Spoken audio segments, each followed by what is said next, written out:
princípio criou Deus os céus e a terra. Disse: haja luz, houve luz em meio a grandes trevas.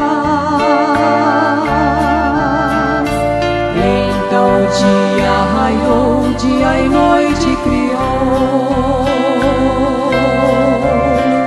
As águas do mar ajuntou e o verde na terra plantou. Montanhas, campinas e vales sobre a terra espalhou.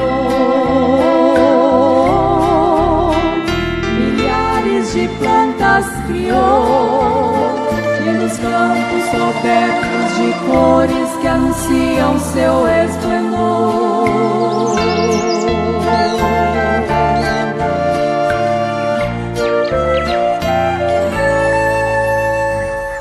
Os luminares criou, fez o sol, fez a lua,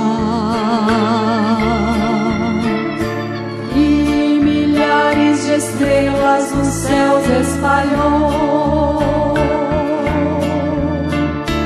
Sol que radiante proclama a luz do Senhor. Nas águas os peixes lançou, em milhares tamanhos e cores.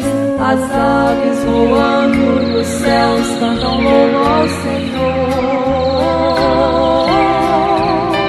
São obras do Deus construtor, maravilhas das mãos do Senhor, do Deus Criador.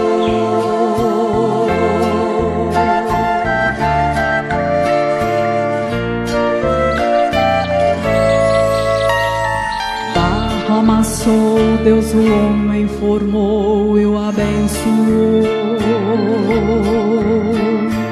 A sua imagem o fez, num jardim colocou. Milhões de vidas na terra, no mar Deus criou. E o homem um filho tornou, filho herdeiro do Deus Criador. E Deus com o homem falou, Deus com o homem andou.